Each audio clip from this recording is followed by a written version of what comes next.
되어주신 예수 그리스도입니다. 우리의 고엘이 되어주신 예수 그리스도.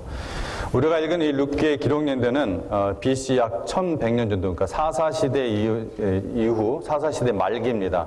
그러니까 BC 약 1100년 정도 일어난 일을 기록한 것입니다. 이스라엘 역사 중에서 사사시대는 사람들이 하나님을 왕으로 섬기는 것을 거부하고 그들의 생각에 옳다, 이것이 옳다 하면은 그 옳은 대로 생각하면서 살아가는 그러한 시대였었습니다. 그래서 이스라엘 사람들은 성도의 삶, 그러니까 하나님의 거룩하신 그 백성의 삶을 보여주지 못하고 그런 삶을 보여주기는커녕 오히려 도덕적으로 매우 부패해서 참으로 당시에는 어둡고 황무지와 같은 그런 시대였습니다. 그래서 우리는 룻기를 묵상하면서 과연 하나님은 누구신가? 하나님은 무엇을 우리에게 원하시는가? 또 하나님 우리가 어떤 사람이 되기를 원하시며 우리가 어떤 삶을 살기를 원하시는가? 이것을 우리가 배울 수가 있습니다. 그래서 그 중에 우리가 오늘 나눌 수는 없고 몇 가지만 우리가 함께 나눠보도록 하겠습니다. 첫째, 시대가 아무리 어려워도 또 상황이 아무리 힘들다 해도 하나님은 여전히 일하시고 계시다는 사실입니다. 사사시대는 이스라엘의 영적인 암흑기였습니다. 시대가 암울했으므로 오늘 이 한 가정의 이야기도 암울한 그러한 이야기부터 어둡게 펼쳐집니다. 우리가 읽진 않았지만 아마 룻기를 많이 아실 거예요. 룻기 1장에 이런 내용들이 기록되어 있습니다. 룻기 1장 1절에서 5절에는 이 이야기 배경이 기록되어 있는데 나오미는 유대 땅에서 이제 먹고 살기가 굉장히 어려워졌어요. 그래서 가산을 다 팔아서 남편과 함께 이방 땅, 그 모압 땅에 가서 살아보려고 했습니다. 뭔가 좀 잘 살아보려고 했겠죠. 극복해보려고 했겠죠. 하지만 그곳에서 오히려 남편 잃고 그리고 두 아들 다 죽고 또 두 아들이 죽었는데 자식도 없어요. 며느리만 달랑 남았습니다. 그러니까 집안에 3명의 여인만 있는 거예요. 그래서 완전히 망해서 고향으로 돌아온 이야기가 1장에 기록되었습니다. 한 집안에 2대가 동시에 끊어진 거죠. 남자들은 다 죽었습니다. 요즘이야 남자 다 죽었다니까 뭐 여러분한테는 별 의미가 없겠지만은 당시에 집안에 남자가 없다는 것은 굶어 죽기 딱 좋은 그러한 상황입니다. 재산도 다 바닥이 나고 더 이상 희망도 낙도 기대할 수 없었습니다. 아마 이 나오미는 자신의 삶을 생각할 때마다 절망 들었을 테고 매일같이 아마 한탄하며 살았을 것입니다. 그래서 나오미가 이렇게 인생의 황혼기에 과부가 돼서 빈손이 되었다면은 이제 그녀의 며느리 룻은 어떤 면에서 더 불쌍한 여인입니다. 젊은 시절은 비록 좀 고생이 돼도 인생의 가장 좋은 시간을 보낼 수 있는 그런 나이입니다. 근데 그 젊은 나이에 자식도 없이 과부가 된 것입니다. 나오미는 그래도 그의 정든 땅과 친척과 그리고 이웃들이 있는 그 고향으로 돌아오는 것이었죠. 하지만 이 모압 여인이신 룻은 자기의 부모, 친족, 하여튼 자기가 익숙했던 모든 것들을 다 버리고 그렇다고 지금 시어미 나오미가 어떤 상태입니까? 거의 떠돌이 거지가 다 된 이 시어머니를 따라서 유대 땅에 온 거예요. 요즘이야 여자도 취직이 잘 되고 또 혼자서 잘 살아갈 수 있지만 당시 여자는 정말로 살아갈 방법이 너무나 막막했습니다. 그래서 성경에도 구약 성경에도 또 신약 성경에도 과부나 고아, 당시에 가장 약자로 여겨졌던 것이 과부나 고아거든요. 그래서 과부나 고아를 잘 돌보라 이렇게 성경은 계속해서 강조하는 말씀이 나타납니다. 참으로 이 두 여인의 삶은 우리가 인간적으로 생각하면 참 기구합니다. 그런데 하나님께서는 여전히 그들의 하나님이었다는 거. 하나님께서는 여전히 그들의 하나님이었다는 거. 내가 당한 어려움, 처한 한계 상황, 이러한 절망적인 상황을 하나님은 모르고 계시지 않습니다. 다 알고 계십니다. 뿐만 아니라 알고 계시고 그냥 팔짱만 끼고 앉아 계시는 것이 아니라 그들은 모르고 있었지만 하나님은 그 뒤에서 열심히 일하고 계셨다는 것입니다. 이것에 대한 입증이 바로 룻기의 삶인 것입니다. 바로 이 룻의 삶인 것입니다. 우리는 내가 원하지 않는 그러한 상황들이 닥쳤을 때 짜증을 내거나 절망하기 쉽습니다. 그런 상황에서 의연하게 믿음을 지키고 감사하는 것이 어디 쉽겠습니까? 하지만 우리가 십자가의 그 죽음으로 우리 같은 죄인을 영원한 사망 가운데 있었을 그것도 모르고 사실 그러한 우리를 위해서 십자가의 죽음으로 확증해 주신 이 하나님의 사랑을 보면은 우리가 하나님 안에 있는 소망을 우리가 바라볼 수 있다는 것입니다. 그래서 우리가 언제든 어느 상황이든 우리가 십자가의 사랑, 그리스도의 그 사랑, 그것을 바라볼 필요가 있습니다. 그때 우리는 그분께서, 하나님께서 바로 우리를 위해서 그 뒷무대에서 일하고 계신다는 것을 알 수가 있습니다. 여러분, 하나님은 어떤 상황이든 반전시킬 수 있는 선하신 능력자입니다. 여러분, 하나님 손에 여러분의 일을 맡기시기 바랍니다. 시편 48편 10절에 하나님은 영영이 우리 하나님이시니 우리를 죽을 때까지 인도하시리라 말씀하십니다. 자, 둘째, 그러므로 어떤 상황에서든지 하나님에 대한 신뢰를 지키고 충성하시기 바랍니다. 사람이 하나님을 배신하는 것이지 하나님이 사람을 배신하지 않습니다. 아무리 절망 가운데 처한다 할지라도 하나님을 향한 그 끈을 그래서 우리가 놓쳐서는 안 됩니다. 저는 중학교 때 물살이 빠른 그 계곡물에서 빠져 죽을 뻔한 적이 있습니다. 발에 닿는 것은 없고 뭘 잡으려고 해도 잡히지 않고 물에서 뭐 잡힐 게 없잖아요. 그래서 곧 물속에 빠져 죽을 것 같은 그런 느낌, 여러분 경험하신 적 혹시 있으십니까? 그때는 뭐라도 있으면은 그냥 잡고 물 밖으로 나와서 숨을 쉬고 싶은 마음뿐이에요. 우리는 삶을 살다 보면은 그런 상황을 접할 때가 있다는 것입니다. 하지만 하나님의 백성이 그런 절망적인 상황이 놓여 있다 해도 그 상황을 벗어나게 하실 리는 결국은 하나님뿐입니다. 그 상황. 이것이 성도의 삶의 특징이에요. 사실 나오미가 남편과 함께 온 가족이 하나님께서 지키라고 주신 그 땅, 그 약속의 땅을 떠나 이교도의 땅, 우상이 득실거리는 그 이교도의 땅, 모압 땅에 간 동기는 살기 어려웠습니다. 살기 어려워서 좀 그것을 피해 보려고. 인간적으로 충분히 우리가 이해가 갑니다. 하지만 하나님의 백성의 오고 감, 나아감과 멈춤은 오롯이 하나님의 비전과 연결되어야 됩니다. 하나님이 바라보시는 것과 연결되어야 된다는 거예요. 그래서 우리가 하나님께 구하고 하나님 안에서 그 답을 구해야 되는 것입니다. 그런데 나오미의 가족은 그러지 못했다는 것이죠. 가장 큰 책임은 물론 남편에게 있습니다. 그래서 결국 죽었죠, 엘리멜렉은. 이제 나오미는 인생의 가장 절망적인 상황에서 하나님을 기억했습니다. 그래서 하나님이 살며 지키라고 하신 그 약속의 땅, 가나안 땅, 그 유대 땅으로 돌아온 것입니다. 그런데 이때 이방 여인인 룻도 하나님께로 돌아가는 그 시어머니 나오미를 따라 나섰습니다. 룻이 빈털터리가 된 시어머니를 적극적으로 따라 나선 이야기는 1장에 나옵니다. 나오면은 며느리가 둘이 있었는데 이 며느리들을 자기를 따라오는 이 두 며느리들을 적극적으로 만류합니다.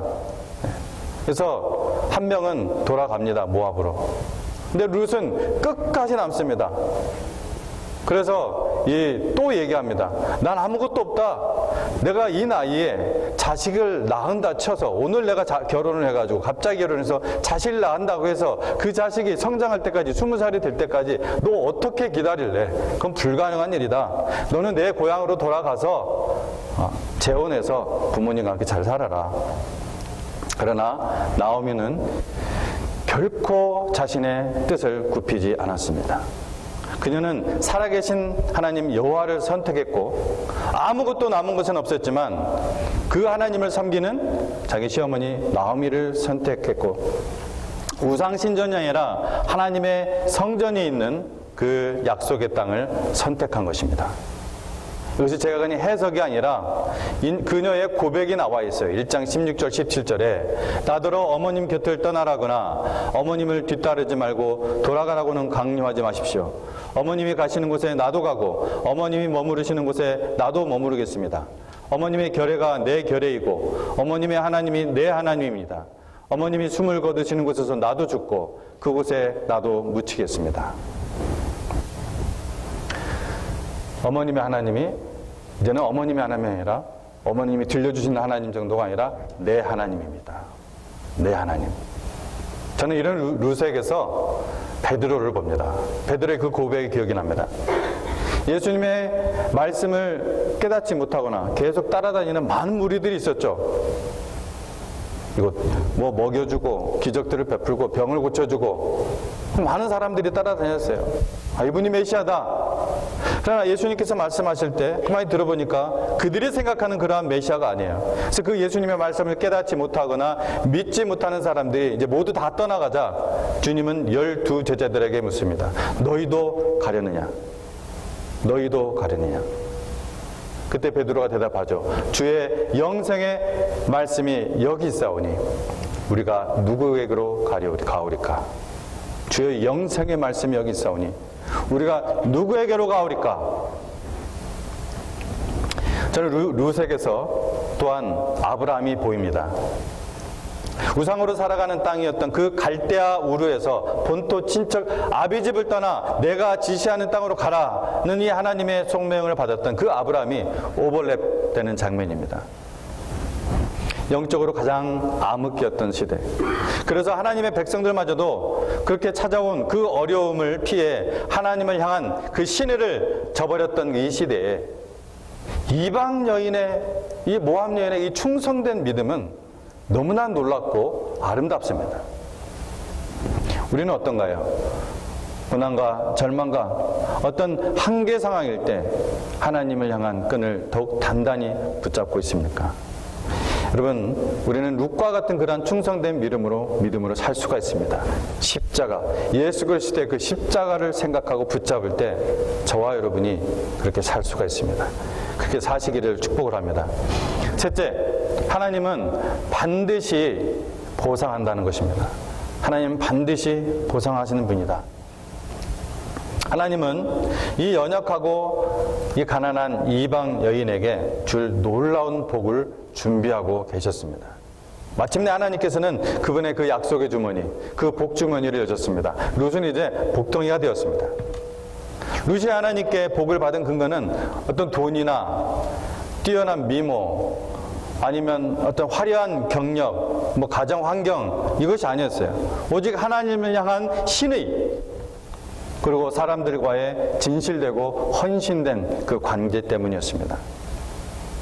하나님은 우리의 능력이나 어떤 배경보다는 여러분 우리의 태도와 하나님을 향하는 그 태도와 사람들을 향한 태도, 이런 됨됨이를 보십니다.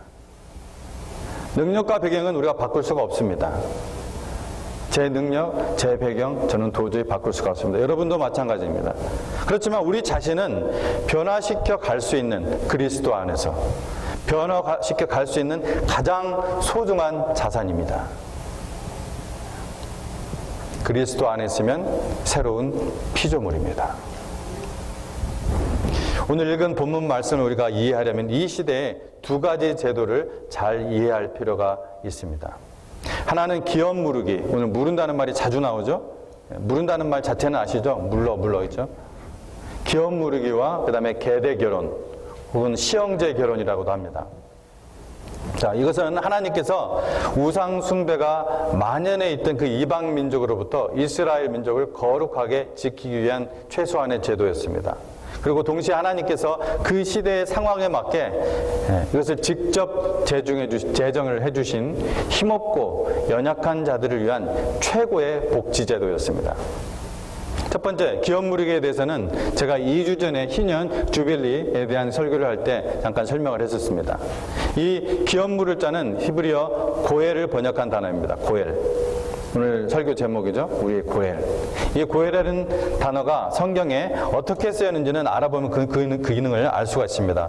첫 번째, 레위기 25장 24절에서 34절에서 내용을 보면은 가나안에서 자신의 기업을 혹은 기업하면은 구약 성경에서 땅을 얘기합니다. 자신의 기업을 다른 지파의 사람에게 팔았을 때 이 땅을 다시 사들여 소유를 보존해 주는 사람, 이게 고엘이에요.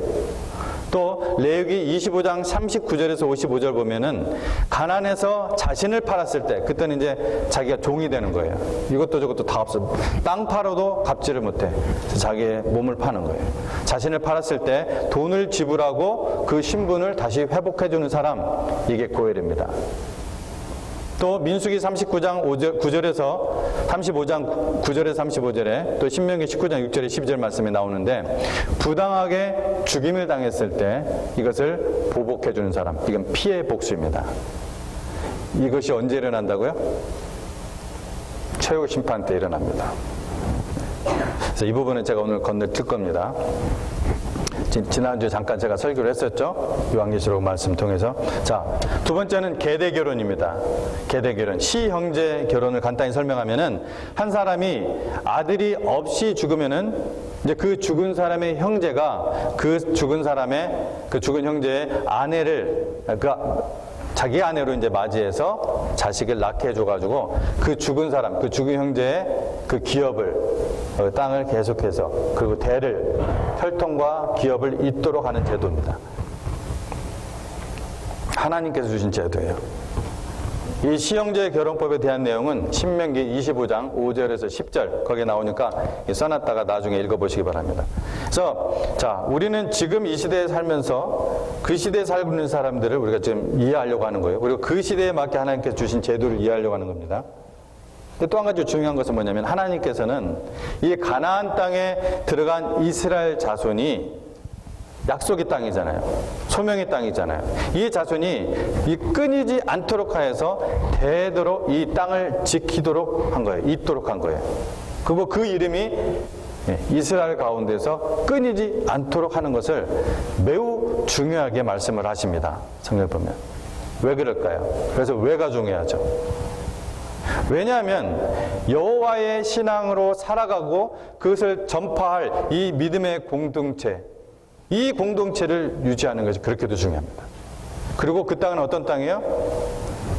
장차 오실 메시아의 땅입니다. 장차 오실 이 메시아의 땅. 이 약속의 땅을 지키도록 하기 위해서 이러한 제도를 궁극적으로 주신 거예요. 보아스는 오늘 나오는 인물 중에 또 보아스가 나오죠. 이 보아스는 이 고엘 제도를 따르면서 이제 룻을 책임을 지기 위해서 이 나오미에게 혈통적으로 가장 가까운 친족을 찾습니다. 그리고 사람들이 모여있는 성문 관장으로 부릅니다. 왜냐하면 증인들이 있어야 되기 때문에. 그래서 그에게 먼저 땅을 물을 것을 요청을 했고, 그래서 그가 제도를 따라 그 기업 물을 자가 제도를 따라 이제 그대로 그렇게 하려고 하자 이방 여인인 이 룻도 책임을 져야 한다고 했습니다. 가장 가까운 친척이 이를 거부하죠. 자기가 손해가 되니까. 왜 해봐야 그 땅 그대로 그쪽으로 다 돌아가 버리잖아요. 그쪽 엘리멜렉 쪽으로, 가문으로. 그래서 손해를 보니까 친척이 이를 거부해요. 그래서 이를 거부하자 그 다음 가까운 친족인 보아스가 기업을 물을 자로 나서서 룻을 아내로 맞이하게 되었습니다. 결국은 이방 여인 룻의 충성된 믿음과 이 헌신으로 그 몰락한 가문이 회복되었고 그 룻 자신도 그 자신의 삶도 복을 받았어요. 하나님께서는 참으로 곳곳에 참 드라마틱하고 참 멋지신 분입니다. 우리가 너무나 잘 아시다시피 바로 이 여인의 3대 후손이 누구예요? 다윗입니다. 다윗이에요. 그리고 이 다윗의 뿌리, 다윗의 혈통으로 오시지만 다윗의 뿌리, 근간 있게 하신 창조주 아들 하나님, 그 아들 하나님 예수님께서 바로 이 다윗의 혈통으로 오시게 하시는 것입니다. 이방 여인을 선택해서 하나님의 백성이라는 그러한 우월주의, 하나님의 선민이라는 그런 우월주에 빠져가지고 완전한 타락에 빠졌던 그 이스라엘 민족이 부끄럽게 하셨습니다. 그러므로 우리는 절망할 필요가 없습니다. 하나님은 외모로 사람을 취하시지 않습니다. 당신의 생김새, 당신의 어떤 재능이나 어떤 학벌, 당신의 자격증 개수, 우승 횟수, 수상 경력, 인맥, 이런 것을 보시지 않습니다. 하나님 나라에 들어갈 때 그거 하나도 못 갖고 올라가요. 하나님을 향한 당신의 신의, 그리스도를 닮아가는 당신의 그 됨됨이, 하나님은 그것을 보십니다. 그것을. 그러므로 오직 그리스도를 따르는 자, 오직 하나님의 나라에 자기의 기업을 둔 자는 어떤 처지, 어떤 상황을 맞이하더라도 소망이 있다는 것입니다. 아멘. 자, 마지막으로 넷째, 이 고엘 제도는 자신의 생명으로 죄인을 구속하신 예수 그리스도님을 가리킨다는 것입니다. 오늘 본문에 나오는 또 하나의 주요 인물, 이 보아스 입장이 되어 봅시다. 그 사람의 입장이 되어 보세요. 고엘에서 가장 중요한 것은 이 제도가, 이런 제도가 있지만 이것은 강제성이 없어요. 안 하겠다, 아까도 봤지만 안 하겠다고 하면 안 하는 거예요, 그냥. 강제성이 없어요. 그래서 어떤 게 제일 필요합니까? 자원하는 마음, willing heart, 이게 가장 중요해요, 고엘 제도에서. 그러니까 내가 그렇게 하겠다는 그 마음. 보아스는 거지가 되어 돌아온 이 친족 나오미와 그의 며느리 룻을 책임질 이유가 전혀 없었어요. 자기가 가장 가까운 친족도 아니에요. 고엘의 길은 결코 쉽지가 않습니다. 가까운 친족이라고 해도, 또 경제적인 그러한 여유가, 능력을 가지고 있다고 해도, 여러분, 한 가족을 완전히 그 땅과 함께 모든 것을 다 회복시키려면은 내가 가진 것을 기꺼이 희생할 그런 마음이, 그 각오가 되어 있지 않으면은 할 수가 없어요, 고엘은. 쫄딱 망하고 대를 이을 후손도 없는 이 나오미의 가문을 회복시키기 위해서 치러야 할 대가는 참으로 많습니다. 나오미의 남편 엘리멜렉이 가지고 있었던 땅을 다시 찾기 위해서는 많은 돈이 필요했습니다. 그리고 나오미의 가족의 대를 잇기 위해서는 며느리 룻과 결혼을 해야 합니다. 근데 문제는 사실 돈에 있지 않고 이방 여인이에요, 이방 여인. 온갖 루머가 퍼져나가는 이런. 이방 여인인 이 모압 여인을 아내로 맞이할 수 있느냐 하는 그러한 용납된 마음이 필요합니다. 여기까지 고엘을 자원하여 나선 이 보아스의 입장을 생각을 해보면은 성경이 가리키고 있는 한 분이 있음을 우리가 생각할 수가 있죠. 바로 예수 그리스도십니다. 예수 그리스도는 만민에게 영적인 그 희년, 우리가 2년 동안 희년, 2주 동안, 2년이 아니죠. 2주 동안 희년을, 메시지를 나누었죠. 만민에게 영적인 희년을 선포해 주셨고, 또 우리에게 영적인 고엘이 친히 되어 주셨습니다. 예수님께서 우리를 사 주시기 전, 즉 구속하시기 전 우리의 상태는 영적으로 망한 상태였습니다. 영적으로 완전히 거지였습니다. 그래서 영원한 지옥의 구형을 받은 상태였습니다. 마지막 날에 마지막 선고가 남은 거겠죠. 그래서 예수 그리스도께서는 그런 우리를 죽음과 이 지옥의 형벌에서 구원하시기 위해서 십자가에서 엄청난 대가를 치르셨습니다. 십자가에서 희생하신 그 생명으로 우리를 사셔서 다시 하나님의 품으로 돌리셨습니다. 하나님과의 영생의 관계를 회복시켜 주셨습니다. 하나님의 나라 천국을 기업으로 주셨습니다. 그래서 사도 바울은 이렇게 기록합니다. 고린도전서 6장 20절 말씀에 여러분은 하나님께서 값을 치르고 사들인 사람입니다. 그러므로 여러분의 몸으로 하나님을 영화롭게 하십시오. 말씀을 마무리합니다. 여러분, 하나님은 공의로우십니다. righteous 하신 분입니다. 우리 눈에 띄는 어떤 행, 불행, 여기서 우리가 눈을 좀 돌려서 이 모든 일을 주관하시고 통치하시고 그리고 일하시는 하나님의 그 보이지 않는 손에서 눈을 떼서는 안 됩니다. 우리를 묵묵히 주목하고 계시는 이 하나님의 시선을 잊어서는 안 됩니다.